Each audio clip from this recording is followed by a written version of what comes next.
कुंडलिनी जागरण की बात की जाती है, कई बार लोग उग्र तपस्याएं करते हैं कुंडलिनी जागरण के लिए, तो क्या कुंडलिनी जागरण से भी इसका कोई संबंध है या नहीं?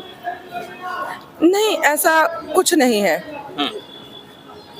कुंडली जागृत करना वो तो देखिए, अगर सच्चे हृदय से आम आदमी भी करे तो इंद्रियां जागृत हो जाती हैं, लेकिन मन, चित्त और बुद्धि और विवेक को अगर एकाग्र करेंगे तो ही ये साधना सफल है। तो इसके लिए मन को, बुद्धि को और चित्त को एकाग्र करना पड़ेगा। और सबसे मेन बात ये है कि इस साधना को जो सामान्य लोग हैं, जो गृहस्थ लोग हैं, वो नहीं कर सकते। क्या इससे जो भी साधु, जो भी संत इसको करते हैं, क्या इस माध्यम से कुछ विशेष शक्तियां भी प्राप्त होती हैं, जिसके माध्यम से साधु संत आने वाले समय में लोगों के कल्याण के लिए कुछ कार्य कर सकते हैं? और कई बार ऐसा देखा जाता है कुछ साधु संतों के अंदर कुछ चमत्कारिक शक्तियां भी होती हैं, वो सब क्या है? क्या इसके माध्यम से प्राप्त हो सकती हैं क्या?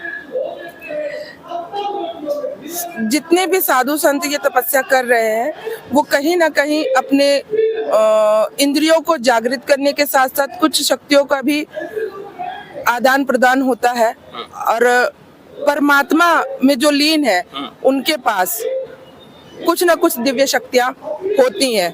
और रही बात चमत्कार की, तो मैं ये नहीं कहूंगी कि हम चमत्कार करने के लिए बैठे हैं, हम सिर्फ परमात्मा को मनाने के लिए बैठे हैं कि परमात्मा हमारी सुने। क्योंकि जब बच्चा अपने माता पिता से कुछ मांगता है तो माता पिता उस बच्चे की हट को यानी जिद को पूर्ण करते हैं। उसी प्रकार जब ये तपस्या करने कोई भी साधु या साध्वी बैठती है तो वो परमात्मा से जिद करती है कि जन कल्याण के लिए कार्य हो।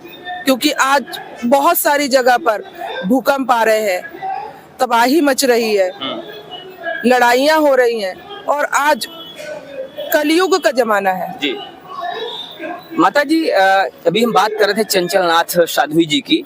चंचलनाथ साध्वी जी के विषय में मीडिया में तमाम तरह की चर्चाएं हैं कि वो बिना माचिस के आग जला देती हैं, या ऐसे बहुत सारे चमत्कारों की उनकी चर्चा है। आपका क्या कहना है इस पे? देखिए, सब अपने अपने कार्य कर रहे हैं जी। मैं किसी के बारे में कुछ नहीं कह सकती हूँ। क्या ऐसे चमत्कार संभव हैं इन चीजों से, इन साधनाओं से, या नहीं? नहीं। तो यहाँ पर माता जी का सीधा सा कहना है कि ऐसे कोई चमत्कार संभव नहीं है।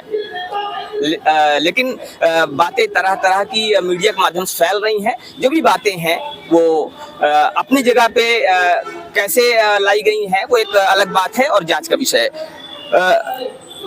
अभी आपने कहा कि ऐसे चमत्कार नहीं हो सकते हैं। एक इस समय बहुत चर्चित संत हैं, कथावाचक भी हैं, बागेश्वर धाम सरकार, उनकी चर्चाएं बहुत तेज हैं और वो कहते हैं कि हम किसी के मन की बात लिख सकते हैं, बता सकते हैं, पर्चा बना सकते हैं। इस पर क्या कहेंगे? बिल्कुल, कुछ शक्तियां होती हैं जो सामने वाले के मन की बातें बता देती हैं जी। और ये सब सिद्धियां होती हैं जो प्राप्त की जाती हैं कठिन तप से। तो उन्होंने कठिन तप किया है। अच्छा माता जी, कौन सी सिद्धि ऐसी होगी जिसको उन्होंने किया होगा? क्योंकि लोगों के बीच में तरह तरह की भ्रांतियां हैं, तरह तरह की चर्चाएं हैं। कौन सी सिद्धि ऐसी हो सकती है? नहीं, इन सब विषयों में मैं आपको जानकारी नहीं दे पाऊंगी जी, क्योंकि मैं सिर्फ अपने बारे में बता पाऊंगी, बाकी किसी और के बारे में नहीं बता पाऊंगी। तो यहाँ पर कहना ये है कि हम किसी और विषय में नहीं बता पाएंगे, या वो जो कर रहे हैं वो अपनी जगह पर हैं। हम फिर से आते हैं एक बार इसी साधना पे। अभी आपने कहा था कि 2025 में तरह तरह की विपदाएं आने वाली हैं और उन्हीं विपदाओं से बचने के लिए हम ये कर रहे हैं। कौन सी ऐसी विपदाएं हैं जो 2025 में आने की संभावना है? 2025 में सबसे पहले तो आपने देख लिया कि भारत और पाकिस्तान के बीच में इतना बड़ा युद्ध हुआ, जिसके कारण उनको सफलता मिली, भारत जीता। और आने वाले समय में बहुत सारी ऐसी बीमारियां हैं, जैसे कि आपने पिछले विगत वर्षों में देखा होगा कि कोरोना जैसी महामारी से जूझ रहे थे लोग जी।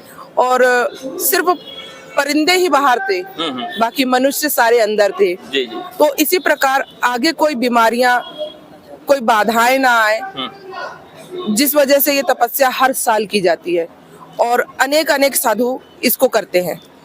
कौन सी बीमारी आने की संभावना वर्तमान में देखी जा रही है 2025 में? चूंकि आप ने अभी कहा कि 2025 में कुछ बीमारियां, कुछ विपदाएं आ सकती हैं, जिसको देखते हुए तपस्या शुरू करी गई है। ये जो अग्नि तपस्या है, इसको शुरुआत किया गया है। कौन सी बीमारियां आने की संभावना दिख रही है अभी जैसे आप देखिए, सबसे ज्यादा अनेक अनेक कैंसर की बीमारियां हो रही हैं लोगों को, जो कि कैंसर के बारे में लोगों को साधारण लोग जानते हैं इतना। बीमारियां तो पहले भी होती रही हैं, पहले भी होती रही, लेकिन अब देखिए आप, कैंसर के साथ साथ ब्लैक फंगस और भी ऐसी बीमारियां हैं जो साइलेंट अटैक जैसी चीजें, जैसे पहले अटैक आता था सिर्फ, और अब साइलेंट अटैक और गैस्ट्रिक अटैक हो रहा है, जिसे सिर्फ अटैक का ही नाम दिया जा रहा है। तो ऐसी आपदाएं ना आए जिन कारण से ये चीजें तो हो रही हैं, सामान्य तौर पर देखी जा रही हैं। जैसे अगर बात की जाए विपदाओं की, जो अचानक से एक बड़े स्तर, मैसिव स्तर पर जो देखा जाता है, अगर उनकी बात करें तो मैं उनके विषय में जानना चाह रहा था कि ऐसी कौन सी विपदा, जैसे भी आपने भारत पाकिस्तान युद्ध की बात किया, एक वैश्विक परिदृश्य में देखा जाए तो युद्ध की स्थिति बनी हुई है, तो ऐसी और कौन सी विपदाएं हैं जो पूरे एक लंबे जनमानस को प्रभावित कर सकती हैं? इन सब चीजों के बारे में तो ज्यादा मैं विस्तार में नहीं बता पाऊंगी। आप और कुछ पूछना चाहे तो पूछ सकते हैं मुझसे। तो ये खैर अलग विषय हो गया, और वर्तमान में जो चीजें चल रही हैं उन पर हम बात कर लेते हैं।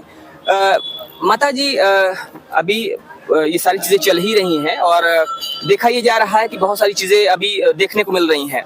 अगर बात की जाए कुछ और चीजों की इसी से संबंधित, जो ये तपस्या है, तो और क्या इसके परिणाम होने वाले हैं आम जनमानस के लिए? जैसे कि किस तरह के? जैसे अभी ये किया जा रहा है, तो क्या इसका कोई अभी त्वरित परिणाम भी देखने को मिल सकता है, या दूरगामी ही सिर्फ इससे परिणाम सामने आएंगे? दूरगामी ही है। अभी तो तत्काल यहाँ पर कोई ऐसा नहीं दिखा सकते कि नहीं यहाँ पर यही चीज होने वाली है। अगर बात करें भविष्य की, चूंकि अभी भविष्य के विषय में भी बहुत सारे संत महात्मा कह रहे हैं कि जो वर्तमान समय है ये एक ट्रांजिशन पीरियड चल रहा है, इसमें बहुत सारे उथल पुथल होने वाले हैं। तो आपके अनुसार क्या है, क्या वास्तव में ऐसा कुछ उथल पुथल देखने को मिल सकता है क्या? क्योंकि बहुत सारे संत पहले भी भविष्यवाणी कर चुके हैं, बहुत सारे साधु महात्माओं की भविष्यवाणी देश के अंदर भी और विदेशों से भी, जो यहाँ इंडिया से बाहर के भी हैं साधु संत कहा जाए उनको, या ज्योतिषी कहा जाए, तो उनकी कई सारी भविष्यवाणियां सामने आ चुकी हैं। आपके अनुसार क्या ऐसा कुछ होने वाला है क्या आने वाले समय में? देखिए, बड़े बड़े महापुरुष जब आप लोगों को बता रहे हैं तो उनके आगे मैं बहुत छोटी हूँ, और जो भी वो बता रहे हैं तो उनके हिसाब से वो सही बता रहे हैं, और उनके खिलाफ मैं नहीं जा सकती हूँ। तो हम बात कर रहे थे वर्तमान में हमारे साथ बैठी हुई साध्वी पद्मेश्वरी गिरी जी से, जो इस समय अग्नि तपस्या कर रही हैं और जूना अखाड़े से जुड़ी हुई हैं। इन्होंने बताया कि किस लिए तपस्या की जा रही है, इसके फायदे क्या हैं और आने वाले समय में इसके क्या परिणाम देखने को मिलेंगे। फिलहाल बने रहिए हमारे साथ खबरों के अपडेट के लिए। मिलते हैं फिर से, तब तक के लिए जय हिंद।